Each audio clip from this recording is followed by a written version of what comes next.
Assalamualaikum warahmatullahi wabarakatuh. Selamat siang. Jumpa lagi dengan saya Taufik Rahman pada hari Kamis tanggal 17 bulan Juni tahun 2021.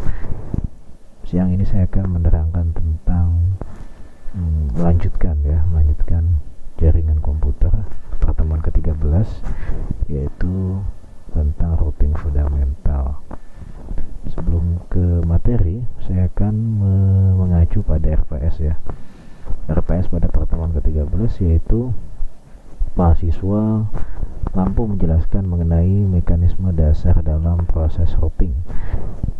Routing ini dalamnya mencakupi routing fundamental, ada routing protokol, load balancing, routing statik, routing dinamis, protokol routing dinamis IP versi 4 dan versi 6. Kemudian mahasiswa harus mengetahui konfigurasi routing statik itu seperti apa, dan mengetahui konfigurasi routing dynamic. Nah, kemudian pada silabusnya ini pertemuan ke-13, routing fundamental ini menjelaskan mekanisme dasar dalam proses routing ya. Oke, kita lanjut ke pertemuan 13-nya, routing fundamental. Routing fundamental ini tidak lepas daripada OSI layer ya, ini wajib dan harus dihafalkan. Layer 1, 2, 3 adalah suatu keharusan karena dapat menunjukkan bedanya antara hub, bridge, switch, dan router ya. Hub, bridge, switch, dan router ya. Ketiganya berada di layer yang berbeda sehingga memiliki cara kerja yang berbeda pula. Nah, kita lihat dari layer 1, namanya adalah physical device-nya hub ya. Kemudian data unitnya bit ya, satuannya bit. Kemudian addressing-nya dari sini 010101. Lalu naik ke layer 2, ini data link atau MAC layer data link ya. Ini transmit packet from node to the node based on station address. Layer 2 ini data link, device-nya itu berbentuk switch ya. Data unitnya bentuknya frame, addressing-nya adalah MAC address ya. Ini setiap LAN card WLAN itu ada MAC address-nya dan itu unik. Kemudian pada layer 3 namanya network layer ya. Device-nya router ya. Data unitnya adalah paket, addressing-nya IP address ya. Sekarang kita bahas dari device. Router ini connectivity-nya antar network yang berbeda. Jadi network 1, 2, 3, 4 itu dihubungkan. Data transfernya destination IP address, memorinya berbentuk routing table ya. Switch ini connectivity-nya antar network yang sama ya. Antar network yang sama, walaupun ada switch layer 3 bisa menghubungkan network yang berbeda, tapi pada dasarnya switch ini untuk antar network yang sama. Misalnya 192.168.1.0/24 yaitu basisnya switch hanya di network itu aja. Kemudian data transfernya berdasar MAC address tujuan ya. Memorinya di sini MAC address table ya. Nah, device yang layer 1 itu hub. Ini antar network yang sama juga. Data transfernya broadcast ke semua port. Jadi kalau kita masih menggunakan hub, maka ketika kita ingin menuju ke satu IP, tidak hanya ke IP itu saja yang diberikan, tapi ke semuanya ya. Memorinya di sini tidak memiliki memori hub itu, seperti itu. Nah, ini dasar daripada routing table, routing fundamental adalah dari OSI layer ya. Nah, ini tadi yang saya jelaskan di awal, dari layer 1, 2, 3, 4, 5, 6, 7. Nah, kalau routing table, routing protokol hanya 1, 2, 3 ya. Di sini hub, di sini ada switch, di sini ada router ya. Di sini ada gambar di mana ada PC1 ingin mengirimkan ke PC2, misalnya ngirim testing ya, atau ngirim data atau file sharing ya. Di sini perhatikan PC1 IP-nya 1.10, MAC address-nya A0, min 10. Kemudian PC2 192.168.4.10 MAC address-nya 0B min 20. Kemudian di sini di tengah-tengahnya terdapat router 1, 2 dan 3. Dari PC1 menuju router 1, ini networknya 192.168.1.0/24. Nah, di sini berproses naik ke layer 1, 2 dan 3, lalu turun bertemu dengan network yang kedua. Di sini 192.168.2.0/24. Ya, ini hubungan dari router 1 dengan router 2. Lalu dia naik lagi dari layer 1, 2 dan 3. Kemudian turun menuju layer 1 lagi, bertemu dengan network 192.168.3.0/24 ya. Di sini perlu digarisbawahi. Nah, ini dia, sebentar. Saya mau ngambil pensil ya. Nah, ini networknya. Jadi ada berapa network di sini? 1 2 3 4 ya. Jadi PC1 ingin menuju PC4 melalui network ya, dan melalui 3 router ya. Nah, di sini router 2 dengan router 3 menggunakan kabel konsol misalnya, atau menggunakan kabel konsol. Dari router 3 menuju PC2 menggunakan kabel UTP. Misalnya di sini dari fast Ethernet 00 ya, menuju Ethernya PC2 ya. Seperti itu. Nah, ini bagaimana bisa berhubungan antara PC1 dengan PC2 ya. Ini bisa disimulasikan dengan Cisco Packet Tracer ya. Kemudian slide selanjutnya, routing ini ketika jaringan lokal sudah mulai kompleks ya, kayak seperti tadi itu aja ada 4 network ya. Jika terdapat misalnya lebih dari 10 network, itu sudah kompleks. Nah, itu dibutuhkan routing, mengenalkan satu network dengan network yang lainnya. Jika kita menginginkan pemantauan dan pengelolaan jaringan yang lebih baik, maka dibutuhkan routing ya, lebih aman, firewall filtering lebih mudah dan lengkap. Kemudian traffic broadcast hanya terkonsentrasi di setiap subnet ya, koneksi antar public IP network ya, koneksi antar wide area network atau company atau provider ya. Pada jaringan wireless dibutuhkan perangkat wireless yang mampu melakukan full routing, atau bisa juga dengan menambahkan router di BTS. Untuk network skala besar, routing bisa menggunakan dynamic routing protocol ya, seperti RIP, OSPF dan BGP. Sekarang bagaimana router memilih jalur terbaik ya. Router memilih jalur terbaiknya berdasarkan default, berdasarkan apa yang kita setting ya. Jadi bisa di customize ya. Router menggunakan protokol routing statis dan dinamis untuk melakukan remote dan membangun tabel routing mereka. Router menggunakan tabel routing untuk menentukan jalur terbaik untuk mengirimkan paket. Nah, di sini ada gambar. Ada satu network ya. Ingat network 192.168.1.0/24.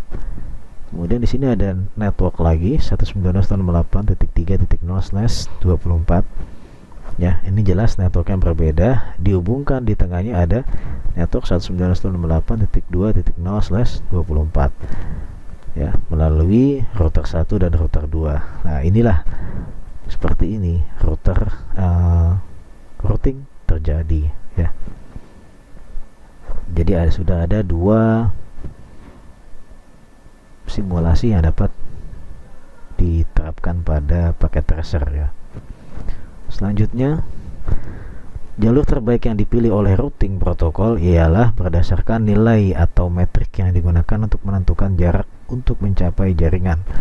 Metrik adalah nilai yang digunakan untuk mengukur jarak ke jaringan tertentu. Jadi ada metrik ya, di sini ada nilainya. Jalur terbaik ke jaringan adalah jalan dengan metrik terendah. Ingat, ini perlu digarisbawahi. Protokol routing dinamis menggunakan aturan dan metrik mereka sendiri untuk membangun dan memperbarui tabel routing ya. Routing di sini ada untuk dinamis, ada RIP, Routing Information Protocol, ini dengan hopcon ya. Kemudian Open Shortcut Path First atau OSPF berdasarkan bandwidth ya, kumulatif dari sumber ke tujuan. Jadi besarnya bandwidth itu ditentukan, tapi tergantung daripada menggunakan protokol routing apa gitu. Kemudian ada lagi Enhanced Interior Gateway Routing Protocol atau EGRP, ini menggunakan berdasarkan bandwidth, delay, load dan reliability-nya ya. Jadi bisa dipilih menggunakan routing dinamis atau statik ya. Kemudian ada lagi yang namanya load balancing dan failover. Ini saya tambahkan. Load balancing adalah teknik untuk mendistribusikan beban kerja di dua atau lebih link jaringan untuk memaksimalkan throughput, meminimalisasi respon time, dan menghindari overload ya. Jadi kalau ada dua, misalnya ada dua line internet, itu bisa digabungkan ya. Sedangkan failover ini sistem proteksi untuk menjaga apabila link utama ini terganggu. Misalnya ada link 1 dan link 2 terhubung ya. Jika tidak di load balance, dijadikan failover, maka yang link 2 dapat men-take over, mengambil alih ketika link pertama itu putus. Secara otomatis akan memfungsikan jalur cadangan link kedua, ketiga, dan seterusnya. Ini aktif jika dikonfigurasi dalam satu router seperti itu. Tapi kalau ada dua line dengan router yang berbeda, ya tidak bisa digabung ya. Load balancing, ketika router memiliki dua atau lebih jalur ke tujuan dengan metrik yang sama, maka router meneruskan paket menggunakan kedua jalur yang sama. Load balancing dapat meningkatkan kinerja jaringan. Load balancing ini dikonfigurasi untuk menggunakan kedua protokol routing dinamis dan statis ya, karena dia bisa berjalangan bareng ya. Contohnya di sini ada PC1 menuju ke PC2. Nah, dari PC1 menuju ke PC2 di sini ada 4 router ya. Dia bisa lewat R1 lalu ke R2 lalu ke R3, atau dari R1 menuju R4 lalu ke R3 ya. Seperti itu. Tapi lagi-lagi ini berdasarkan apa? Routing dinamis atau statis. Kalaupun dinamis itu mau menggunakan protokol routing yang mana? Ada OSPF, ada RIP, ada EGRP ya. Nah, itu beda-beda ya. Bisa semuanya berjalan. Nah, kemudian ada routing statik. Nah, routing statik dan default routing statik ini dapat dilakukan setelah interface yang terkoneksi ditambahkan ke dalam tabel routing ya. Routing statis ini dikonfigurasi secara manual ya. Dimasukin satu-satu tuh networknya, network 192.168.1.1.0/24, masukin lagi 192.168.2.0/24, masukin lagi, terus semua network yang akan dihubungkan atau berhubungan itu dimasukin satu-satu. Bayangkan kalau jumlah networknya lebih dari 20 aja, udah capek ya. 10 aja itu udah pegel masukinnya. Kemudian mengkonfigurasi routing statis ke dalam jaringan tertentu menggunakan perintah IP route network next hop IP atau exit interface ya, untuk menggunakan routing statik ya. Kemudian untuk mengkonfigurasi default routing statik menggunakan perintah IP route ya, 0.0.0 menuju apa gitu ya, misalnya 0.0.0 ya, exit interface, kemudian menuju next hop IP-nya berapa, seperti itu. Nah, ini ada default routing static itu seperti apa. Di sini udah dicontohkan. Ada gambar di sini, ada PC 1, ada PC 2 menuju ke PC 3 atau PC 4 lah ya di sini. Di sini ada networknya 192.168.10/24. Berarti kalau di sini 2, maka di PC satunya adalah 10. 192.168.10.10 ada di sini di PC 1. Lalu di switch ini 192.168.10.2. Kemudian di sini di gateway-nya, di routernya berapa? 192.168.10.1. Lalu pada PC 2 LAN-nya ini ada LAN, ada network yang berbeda ya. 192.168.11.0/24. Sama ya, ini 10 artinya 11.10, di sini 11.2, lalu di routernya 11.1. Kemudian dari router 1 menuju router 2 ini menggunakan kabel konsol misalnya, atau ini slash lambang internet. Di sini ada IP public yang dibuat ya. Contohnya aja 209.165.200.224/30. Ini adalah network. Berarti di sini 225, di sini 226 ya. Kemudian di sini ada network lagi 10.1.1.0/24. Nah, di sini 1, berarti di sini 10. Kemudian di sini ada network lagi 110.1.2.0/24 ya. Di routernya selalu menggunakan IP 1, di kliennya menggunakan IP 10. Nah, di sini ada penjelasannya pada router 1. Di sini dicontohkan IP root-nya ya. IP root 00000 melalui apa? Melalui serial 000 ya. Kemudian exit, berarti ini config pada R1.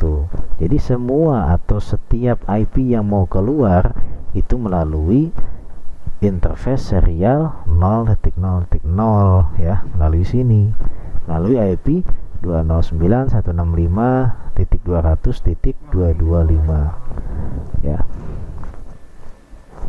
Kemudian untuk melihat show IP root ya, ini untuk melihat IP root-nya ya. Gateway-nya dimulai dari seperti ini ya, seperti itu ya. Oke, selanjutnya routing. Nah, itu tadi default routing static, defaultnya ya, defaultnya menggunakan interface ya. Lalu untuk routing static sendiri ini dimasukkan, berarti bagaimana dia bisa berhubungan antar network ya. Di sini ada network berapa?